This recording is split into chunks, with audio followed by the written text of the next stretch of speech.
नमस्कार, आपका स्वागत है हमारे YouTube चैनल शिक्षा सखा पर। आज मैं आपके लिए लेकर आई हूँ 5वीं कक्षा की पाठ्य पुस्तक परिवेश अध्ययन झरोखा का पाठ 16। पाठ का नाम है आन्या की डायरी। इस वीडियो में हम इस पाठ को पढ़ेंगे और इसके प्रश्न अभ्यास करेंगे। पिछली वीडियो में मैंने आपको पाठ 15 इनसे बचो पाठ को पढ़ाया था और इसके प्रश्न अभ्यास करवाए थे। अगर आप मेरे चैनल पर नए हैं और अभी तक आपने मेरे चैनल को सब्सक्राइब नहीं किया है तो प्लीज़ मेरे चैनल को सब्सक्राइब कर लें और बेल आइकन को ज़रूर दबाएं। मैंने अपने चैनल की प्लेलिस्ट में सब्जेक्ट वाइज लिस्ट डाली हुई है। आप जिस भी सब्जेक्ट के लेसन को देखना चाहते हैं मेरे चैनल की प्लेलिस्ट में जाकर उसे देख सकते हैं। तो चलिए शुरुआत करते हैं। पाठ 16 आन्या की डायरी। मेरी डायरी मेरी सहेली। मैं हूँ आन्या और यह है मेरी डायरी, मेरी सबसे प्यारी सहेली। बचपन से ही मुझे नई नई जगहों पर घूमना, वहाँ के घरों को बारीकी से देखना समझना बहुत भाता है। ये घर कैसे, कब और क्यों बने, इन सब सवालों के जवाब ढूंढकर मैं अपनी डायरी में लिखती हूँ। घरों को देखने समझने के इसी शौक़ ने मुझे आर्किटेक्ट बनने का सपना दिखाया। आओ तुम भी पढ़ो मेरी डायरी के कुछ पन्ने।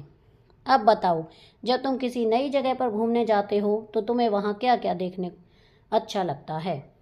इसका उत्तर है वहाँ की सांस्कृतिक धरोहर, इमारतें, मंदिर, नदियाँ, पहाड़, बाजार आदि देखना अच्छा लगता है। खैर, तुम्हारे मन में उस जगह से संबंधित किस तरह के प्रश्न उठते हैं? उत्तर है इस जगह का नाम किसने रखा, किसने यह शहर बसाया होगा। क्या तुम अपने अनुभवों को कहीं लिखते हो? उत्तर है हाँ, मैं इन्हें अपनी एक डायरी पर लिखता हूँ।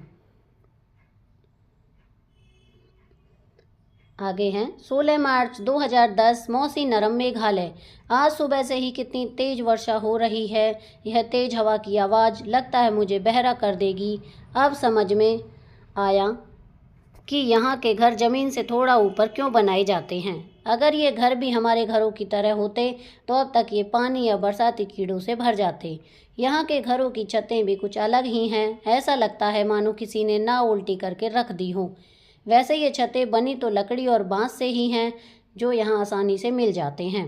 पूरे घर में बस एक ही पौनशाई यानी रोशनदान नुमा खिड़की है और आमने सामने हैं 2 दरवाजे। शायद तेज हवा, बारिश और भूकंप से बचने के लिए घर के ऊपर घास फूस और बांस की एक और छत बनी हुई दिखती है। पता करो, क्या बारिश के मौसम में तुम्हें अपने आसपास कुछ अलग तरह के कीड़े दिखाई देते हैं जो गर्मी या सर्दी में नहीं दिखते? कौन कौन से हैं? उत्तर है हाँ, केचुए, पतंगे आदि बरसात में दिखाई देते हैं। तुम्हारे घर की छतें किन चीज़ों से बनी हैं?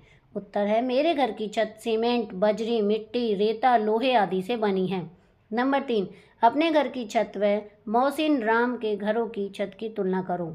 उत्तर है तो ये आप स्वयं करेंगे, अपने घर की छत को देखेंगे और मोहसिन राम के घरों की छतों को देखकर जो अंतर होगा वो आप यहाँ पर लिखेंगे। नंबर 4, अत्यधिक वर्षा वाले क्षेत्रों में घर जमीन से थोड़ा ऊपर क्यों बनाए जाते हैं? ताकि पानी जमा हो जाने पर घरों में पानी न आए तथा बरसाती कीड़े घरों में न घुस पाएं। चर्चा करो, मोनिस राम के घरों में दरवाजे आमने सामने क्यों बनाए जाते हैं? उत्तर है वहाँ तेज हवाएं चलती हैं और आमने सामने दरवाजे हवा को सरल रास्ता देते हैं। खैर, खिड़कियां न होने से क्या फ़ायदा होता होगा? उत्तर है कीड़े तथा हवा को अंदर आने का रास्ता देने के लिए। जून 2011 गांव चीमा चूरू राजस्थान। कल शाम के कार्यक्रम में तो बहुत मज़ा आया। राजस्थान के लोग कितने रंग बिरंगे कपड़े पहनते हैं, अपने घरों को भी इसी तरह से सजाते हैं। मिट्टी व गारे से बनी मोटी दीवारें और उन पर चिपकाए गए आईनों के टुकड़े मानो दीवार पर हीरे चमक रहे हों। इन थोड़े से घरों के अलावा दूर दूर तक बस रेत के टीले ही दिखते हैं। हाँ, कहीं कहीं झाड़ियाँ या नागफनी जरूर दिख जाती है। यहाँ गर्मी तो इतनी ज़्यादा है कि बाहर थोड़ी देर भी खड़ा होना मुश्किल है, पर घर के अंदर जाते ही ठंड का एहसास होता है। ऐसा शायद इन घरों की खास बनावट के कारण है। यहाँ मेरी बुआ के घर में भूमिगत पानी का एक टाँका भी बना है। यह टाँका बारिश के पानी को सहेजता है और गर्मियों में घर को ठंडा भी रखता है। अब बताओ, क्या तुम्हारे घर में भी वर्षा का पानी इकट्ठा किया जाता है? यदि हाँ तो कैसे? इसका उत्तर है हाँ, मेरे घर में वर्षा का पानी इकट्ठा करने के लिए टाँका बना हुआ है। गर्मियों में मिट्टी का मटका पानी को कैसे ठंडा रखता है? उत्तर है मिट्टी के मटके में छोटे छोटे छेद होते हैं जिनसे पानी बाहर रिसता रहता है तथा वह वाष्पित होता रहता है, इस कारण पानी ठंडा रहता है। आगे है, क्या तुम राजस्थान के घरों में बने पानी के भूमिगत टांके और मिट्टी के मटके में कोई समानता देखते हो क्या? उत्तर है दोनों में पानी वाष्पित होकर उड़ता है तथा ठंडक पैदा करता है। आगे है, सोचो और लिखो, तुम अपने राजस्थान में घरों की दीवारें मोटी क्यों बनाई जाती हैं? इसका उत्तर है अधिक मोटी दीवारें बाहर की गर्मी को अंदर और अंदर की ठंडक को बाहर जाने से रोकती हैं। नंबर 6, अगर दीवारें पतली होती तो क्या होता? उत्तर है दीवारें पतली होती तो जल्दी गर्म हो जाती तथा घर के अंदर भी गर्मी बढ़ जाती। नंबर 7, राजस्थान में हरियाली कम क्यों होती है? उत्तर है वहाँ वर्षा कम होती है इसलिए। अब आगे है, ऐसा करो, भारत के नक्शे में राजस्थान को पहचानो। तो यह कार्य आप स्वयं करेंगे, भारत का नक्शा लेंगे और उसमें राजस्थान देखेंगे कहाँ पर है। अब आगे है, जून 2012, लेह जम्मू और कश्मीर। आज मैं आ पहुंची हूँ एक और रेगिस्तान में, लेह का सूखा समतल और ठंडा रेगिस्तान। यहाँ भी बारिश बहुत कम होती है पर लगभग 5000 मीटर की ऊंचाई पर होने के कारण बहुत ठंड है। इतनी ऊंचाई के कारण शुरू में सांस लेने में थोड़ी मुश्किल हुई, माँ को तो चक्कर ही आ गई। फिर धीरे धीरे ऐसी हवा में सांस लेने की आदत पड़ गई। यहाँ के ज़्यादातर घर 2 मंजिला हैं, सभी घर पत्थर, लकड़ी और मिट्टी से बने हुए हैं। मैंने देखा कि घर की निचली मंजिलों पर लोगों ने अपने जानवर बांधे हुए हैं और ज़रूरी सामान रखा हुआ है। ऊपर की मंजिल पर वे स्वयं रहते हैं। सर्दियों में ये लोग जानवरों के साथ निचली मंजिल पर ही रहते हैं। मोटी दीवारें, लकड़ी के फर्श और छतें यहाँ के लोगों को ठंड से बचाते हैं। लेह के घरों की छतें समतल हैं। इन छतों की एक बात मुझे बहुत अनोखी लगी, लगभग सभी घरों की छतों पर गर्मी की धूप में फल, सब्जियां व उपले सूखने के लिए रखे हैं। इन्हें ये लोग सर्दियों में इस्तेमाल करेंगे जब फल सब्जी आसानी से नहीं मिलेंगे। सोचो और लिखो, तुम अपने घर की छत का इस्तेमाल किन किन कामों के लिए करते हो? उत्तर है बच्चों, घर के जो बच्चे हैं वो घर की छत पर खेलते हैं। माताजी कपड़ों को छत पर सुखाने के लिए तारों पर फैलाती हैं। सब्जियां अन्य खाद्य पदार्थों को सुखाने के लिए। क्या तुम भी कभी किसी पहाड़ी इलाके में गए हो? यदि हाँ तो कहाँ? उत्तर है अपने घर वालों के साथ। हाँ, मैं वैष्णो माता जी के दर्शन के लिए गया था। नंबर 10, क्या तुम्हें वहां पहुंचने में कोई परेशानी हुई? उत्तर है रास्ते गोलाईदार थे। बस गोलाईदार रास्ते पर चलते हुए आगे बढ़ती जा रही थी जिससे मुझे घबराहट होने लगी थी। फिर पैदल चढ़ाई पर बहुत थकावट हो गई थी। अब आगे है, चर्चा करो। प्रश्न 10, क्या अन्य पहाड़ी क्षेत्रों के घरों की तरह लेह के घरों की छतें ढलवा क्यों बनाई जाती हैं? उत्तर है पहाड़ी क्षेत्रों की ढलानदार छतें इसलिए बनाई जाती हैं ताकि उन पर वर्षा का पानी, बर्फ जमा न हो जाए, परंतु लेह में वर्षा कम होती है इसलिए छतें समतल ही बनाई जाती हैं। खैर, सर्दी में लेह में फल और सब्जियां आसानी से क्यों नहीं मिलते? उत्तर है सर्दियों के मौसम में फल और सब्जियां अधिक ठंड के कारण उगती नहीं हैं। चर्चा करो। क्या आपने अपने आसपास आर्थिक आधार पर बटे घर देखे हैं? ऐसा क्यों होता है? उत्तर है जिन लोगों के पास अधिक धन होता है वे ऐसे ही घरों के आसपास अपना घर बना लेते हैं तथा आर्थिक आधार पर घर बटे हुए अक्सर देखे जा सकते हैं। आगे है, दिसंबर 2013, अंडमान निकोबार, पोर्ट ब्लेयर। अंडमान निकोबार यानी काला पानी नाम सुनकर एक बार तो डर लगा कि जाने कौन से जंगलों में जा रहे हैं हम। पर आज सुबह जब पोर्ट ब्लेयर पहुंचे तो जहाँ तक आंखें देख पा रही थी दूर तक फैला खूबसूरत समुद्र था और पीछे की ओर हरियाली ही हरियाली थी। यह देखकर मन प्रसन्न हो गया। घर से चलते समय नाश्ते के लिए बहुत सा सूखा खाना भी पैक किया था। सोचा था पता नहीं वह खाने के लिए मनपसंद यहाँ पर है, साइड में देखिए। यहाँ भी जानो, जमीन का वह हिस्सा जो चारों ओर से समुद्र से घिरा हो द्वीप कहलाता है। अंडमान निकोबार भारत के दक्षिण पूर्व में बंगाल की खाड़ी में स्थित एक द्वीप समूह है। ये छोटे से बड़े, इसमें 254 द्वीप हैं। कुछ मिलेगा या नहीं, पर यहाँ आकर देखा कि पोर्ट ब्लेयर में दुकानें आधुनिक सामान से भरी थीं। देखकर लगा कि अपने ही देश के इस खूबसूरत हिस्से को मैं अभी तक क्यों नहीं देख पाई। पर मेरी मंजिल थी निकोबार का एक अनजाना सा द्वीप चावड़ा। स्टीमर से चावड़ा जाते समय दोपहर खिल उठी थी। स्टीमर के चावड़ा पहुंचने से पहले हमें कतारों में लगे नारियल के अनेक पेड़ दिखने लगे थे। किनारे से थोड़ा आगे जाने पर सूखी मिट्टी पर बनी थी निकोबारी लोगों की बस्ती। वहाँ ज़्यादातर झोपड़े लंबे चौड़े और 2 मंजिला थे। ये समुद्र तट से दूर 5 से 7 फुट ऊंची लकड़ी की बल्लियों पर बनाए गए थे। सभी झोपड़े सुपारी के पेड़ की लकड़ियों, बांस, नारियल के पत्तों, बैंत घास आदि से बने थे। झोपड़ों का गोल आकार व गुंबदाकार छतें इन्हें अनोखा रूप दे रही थीं। इन झोपड़ों की एक और विशेषता थी हर घर के नीचे का बरामदानुमा स्थान। यह स्थान पालतू पशु पक्षियों के लिए इस्तेमाल किया जा रहा था। जमीन से झोपड़े के दरवाजे तक जाने के लिए बांस की लंबी सीढ़ी लगी थी। थोड़ी दूरी पर आयताकार व अपेक्षाकृत कुछ बड़े घर भी बने थे। ये इस द्वीप के कुछ धनी परिवारों के घर थे। चावड़ा की खूबसूरती देखते देखते शाम हो चली थी। समय था वापस लौटने का। द्वीप के लोगों ने भी झोपड़ों के अंदर जाने के लिए बाहर लगी सीढ़ियों ऊपर खींच ली थी, मानो संकेत दे दिया हो अब शोर न करें, यहाँ के निवासी सो गए हैं। आगे है चर्चा करें। क्या आपने अपने आसपास आर्थिक आधार पर बटे घर देखे हैं?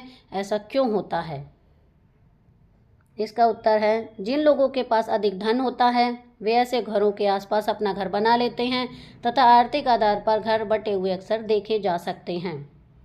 आगे है घरों के आकार, डिज़ाइन, निर्माण सामग्री के आधार पर किसी परिवार की आर्थिक स्थिति का अंदाजा लगाया जा सकता है।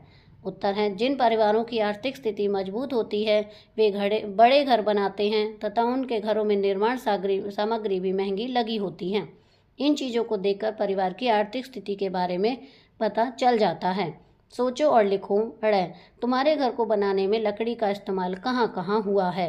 उत्तर है घर में। छतें जो सीमेंट बजरी से नहीं बनी हैं उनमें खिड़की, दरवाजे, चारपाई, मेज, अलमारी, कुर्सी आदि में लकड़ी का प्रयोग हुआ है। क्या तुम्हारे घर में पशु हैं? यदि हाँ तो तुम उन्हें कहाँ रखते हो? उत्तर है हमारे घर में पशु हैं, उनके लिए रहने का अलग स्थान बना हुआ है। तुमने पढ़ा कि निकोबार के लोग सांकेतिक रूप में रात को सीढ़ियाँ ऊपर खींच लेते हैं। तुम ऐसा संकेत कैसे देते हो? उत्तर है हम अपने घरों में सभी प्रकार की रोशनी बंद कर देते हैं। आगे है अलग अलग स्थानों पर बने ये कई तरह के घर हमें बहुत सी बातें बताते हैं।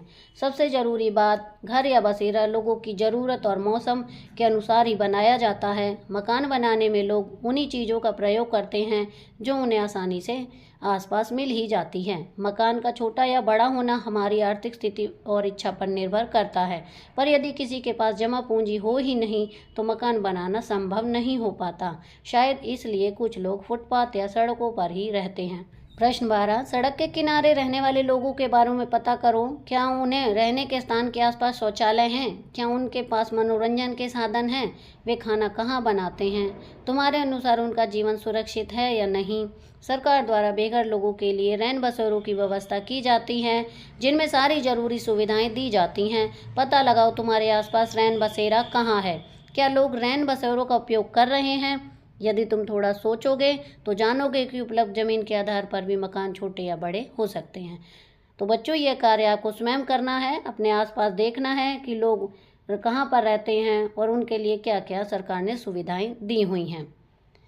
इसलिए प्राय गाँव में मकान बड़े और शहरों में छोटे होते हैं। दिल्ली, मुंबई, कोलकाता, चेन्नई जैसे महानगरों में तो उपलब्ध जमीन और भी कम होती है, इसलिए वहाँ ज़्यादातर बहुमंजिला इमारतें बनाई जाती हैं। एक आखिरी बात, घर कैसा भी हो, छोटा या बड़ा, कच्चा या पक्का, अपना घर सभी को बहुत प्यारा होता है। आपको भी अपना घर अच्छा लगता है ना? आओ ये भी करें, मिलान करो। नंबर 1, लकड़ी की बल्लियों पर बने घर। तो यहाँ पर मिलान करना है, इसका होगा अधिक वर्षा वाले क्षेत्रों में। दूसरा है मिट्टी की मोटी दीवारें, इसका मिलान होगा गर्मी से बचाव के लिए। तीसरा है लकड़ी से बना फर्श, सर्दी से बचाव के लिए। चौथा है भूमिगत टाँका, इसका मिलान होगा वर्षा का पानी सहेजने के लिए। नंबर 5, आमने सामने स्थित दरवाजे, इसका मिलान होगा हवा के आवागमन के लिए। आगे है भारत का राजनीतिक मानचित्र अपनी कॉपी में चिपकाओ। जिस स्थान के घरों के बारे में तुम पाठ में पढ़ा है उन्हें इस मानचित्र में दर्शाओ। तो यह कार्य आप स्वयं करेंगे। नंबर 3, वर्षा मापक यंत्र। मौसीनरम में एक साल में लगभग 11,873 मिलीमीटर वर्षा होती है। क्या तुमने कभी सोचा है कि वर्षा को कैसे मापा जाता है? वर्षा को वर्षा मापक यंत्र द्वारा मापा जाता है। आओ वर्षा मापक का मॉडल बनाएं।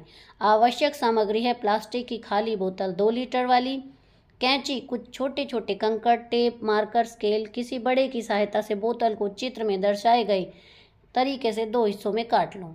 ऊपर वाले हिस्से को बोतल के निचले हिस्से पर उल्टा करके रखो। नीचे वाले हिस्से में कंकड़ डालो ताकि बोतल अपनी जगह से ना हिले। बोतल के नीचे वाले हिस्से पर टेप की सहायता से स्केल चिपकाओ तथा मार्कर से सेंटीमीटर और मिलीमीटर के निशान लगाओ। शून्य के निशान पर पानी डालो। वर्षा शुरू होते ही वर्षा मापक को किसी खुले स्थान पर रखो, जैसे स्कूल का मैदान, घर की छत, ताकि वर्षा का पानी इसमें सीधा गिर सके। 24 घंटे के बाद स्केल को पढ़कर पता लगाओ कि बोतल में कितना पानी इकट्ठा हुआ। इससे तुम एक दिन में हुई वर्षा का अनुमान लगा सकते हो। तो यहाँ पर हमारा पाठ 16 का अभ्यास का कार्य पूरा हो गया है। अगले वीडियो में मैं आपको पाठ 17 संकट की घड़ी पाठ को पढ़ाऊंगी और इसके प्रश्न अभ्यास करवाऊंगी। आपको मेरी ये वीडियो कैसी लगी मुझे कमेंट करके ज़रूर बताएं। वीडियो को लाइक करें, शेयर करें और चैनल को सब्सक्राइब करना न भूलें। Thank you.